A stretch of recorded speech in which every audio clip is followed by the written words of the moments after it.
시청자 여러분 안녕하십니까? BOA 모닝뉴스 시작합니다. 윤석열 한국 대통령이 취임사에서 북한이 실질적인 비핵화로 전환하면 북한 경제를 획기적으로 개선할 담대한 계획을 준비하겠다고 밝혔습니다.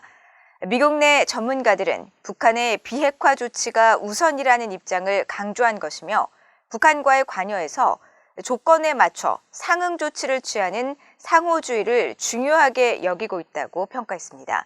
첫 소식 김영교 기자가 보도합니다. 에반스 리비어 전 국무부 동아태 담당 수석 부차관보는 윤 대통령이 취임사를 통해 자신의 대북 접근법에 다양한 면이 있다는 것을 보여줬다고 평가했습니다. 리비어 전 수석 부차관보는 윤 대통령이 이번 연설을 북한 정권에 대해 공격적인 입장을 취하지 않고 손길을 내밀어 보는 기회로 삼았다면서 윤 대통령의 접근법 중 하나가 대화와 협력, 문제 해결인 만큼 이는 긍정적인 움직임이 될 것이라고 말했습니다. And I thought that was a very smart and helpful thing to do. There was no need to get confrontational at all in the speech. And so he used the speech as an opportunity to reach out to the North Koreans and remind them that there are many aspects of his approach, and one of those aspects is dialogue and cooperation and problem solving. 윤석열 대통령은 북한과의 관여에서 비핵화 조건에 맞춰 상응 조치를 취하는 상호주의를 중요하게 여기고 있으며 이 같은 접근은 한국의 진보 성향 정부가 보여온 북한에 먼저 혜택을 안기는 대북 포용 정책과는 다르다는 분석도 나옵니다. He, like previous conservative presidents, believes in conditionality rather than a variant of the sunshine policy of progressives, where they front load benefits to North Korea. So I think the conditionality of offering benefits in return for progress towards denuclearization is consistent both with what Yoon had said and as well as previous conservative South Korean presidents, as well as what U.S. and Japanese policy is towards North Korea.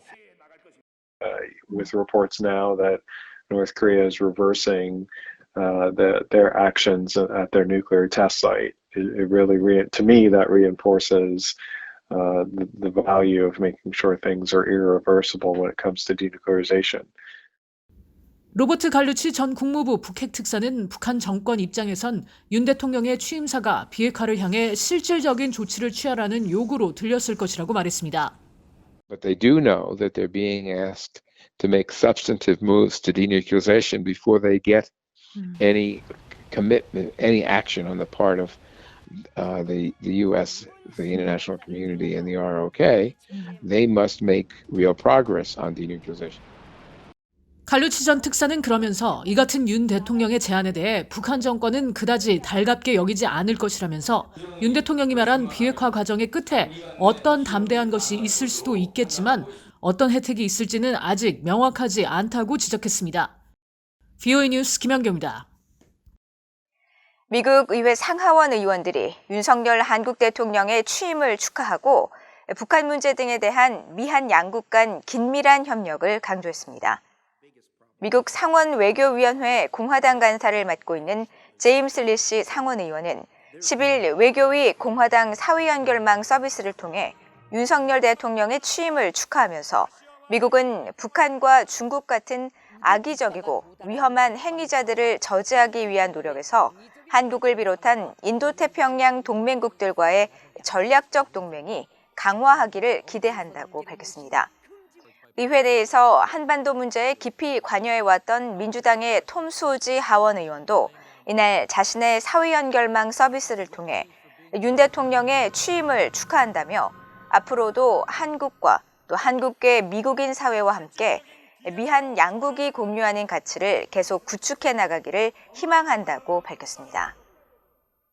한국 윤석열 정부의 초대 국방부 장관인 이종섭 신임 장관이 취임식을 갖고 북한이 전술적 도발을 감행한다면 자위권 차원에서 단호하게 대응할 것이라고 강조했습니다.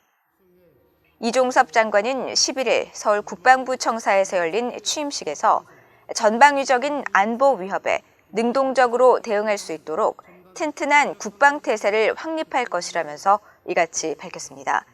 이 장관은 이어 북한의 핵과 미사일 능력이 고도화되면서 현재 한국이 처한 안보 상황은 매우 엄중하다고 평가하면서 북한이 전술적 도발을 자행한다면 자위권 차원에서 단호히 대응할 것이라고 강조했습니다.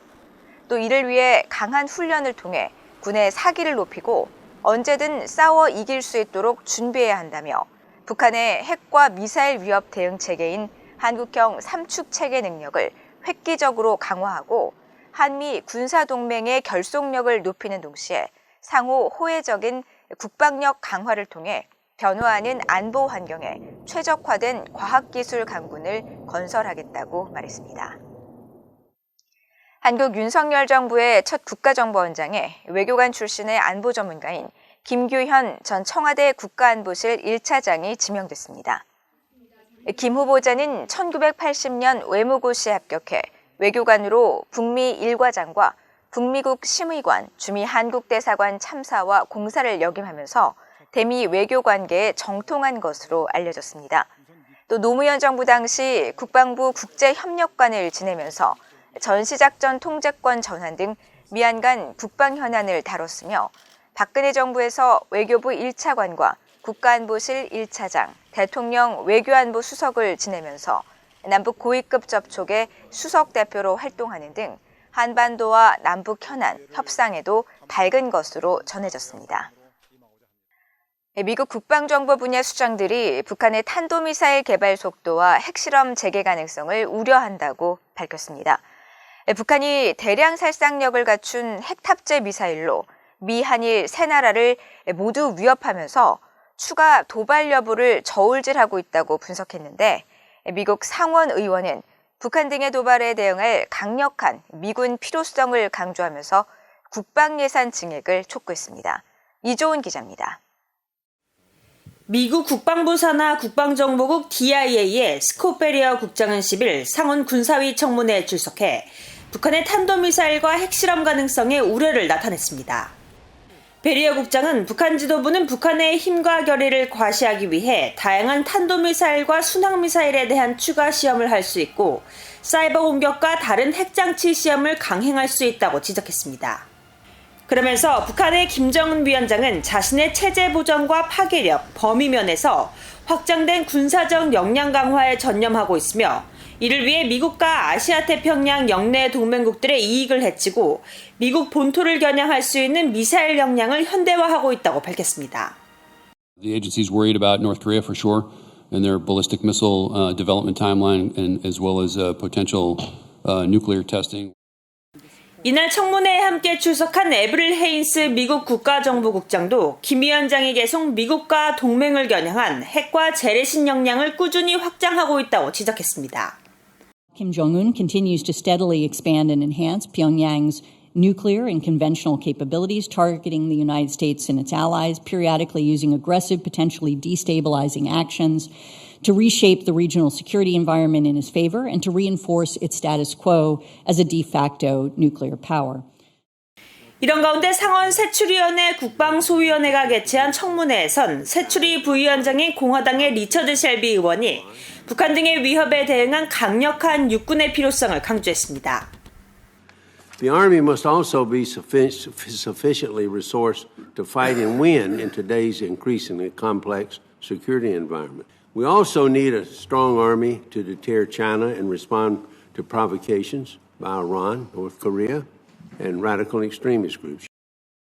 셸비 의원은 그러면서 지금까지 미군은 인력과 준비태세 현대화와 관련해 일관되고 충분한 투자 덕분에 이런 도전들에 대처해왔다면서 지난해 국방예산보다 더 삭감된 수준의 2023 회계연도 국방예산은 우려스러우며 충분한 예산 확보가 필요하다고 강조했습니다. VUA 뉴스 이조은입니다. 북한이 개성공단에서 한국 측 자산을 무단으로 이용하고 있는 정황이 위성사진을 통해 확인됐습니다. 한국산 버스들은 정기적으로 공단 내부를 드나들고 있었는데 공장 운영을 위해 근로자를 실어 나르고 있을 가능성이 큽니다. 함지아 기자의 보도입니다. 북한 개성공단의 한 공장 건물 앞 공터를 촬영한 플래닛랩스의 최근 위성사진입니다. 파란색 물체 여러 개가 나타났다 사라졌다를 반복하고 있습니다. 지난해 8월 촬영된 고화질 위성사진과 비교해보니 이 파란 물체는 건물 앞에 주차된 여러 대의 버스였습니다. 북한이 지난해 8월부터 가장 최근인 이달 9일까지 해당 공장 건물에 버스 9대를 정기적으로 주차해온 것으로 파악됩니다. 문제는 이들 버스가 한국 자산으로 추정된다는 점입니다. 이번에 발견된 버스는 모두 본체는 파란색, 지붕 일부는 하얀색으로 덮여 있는데 이는 과거 개성공업지구 관리위원회가 북한 근로자 출퇴근 편의를 위해 제공한 현대자동차의 대형 버스 에어로시티의 모습과 동일합니다. 한때 근로자 통근용으로 운행되어 온 한국 측 버스가 개성공단 내 같은 장소에 주차를 반복하는 듯한 정황은 한국이 해당 공장을 계속 이용하고 있다는 정황으로 분석됩니다. 한국산 버스가 발견된 곳은 또 있습니다. 지난해 3월 위성사진에 포착된 차량 3대 중 1대 역시 에어로시티 버스였으며 비슷한 기간 촬영된 또 다른 위성사진에는 같은 색상의 버스 1대가 개성 시내 도로를 달리는 모습도 보입니다.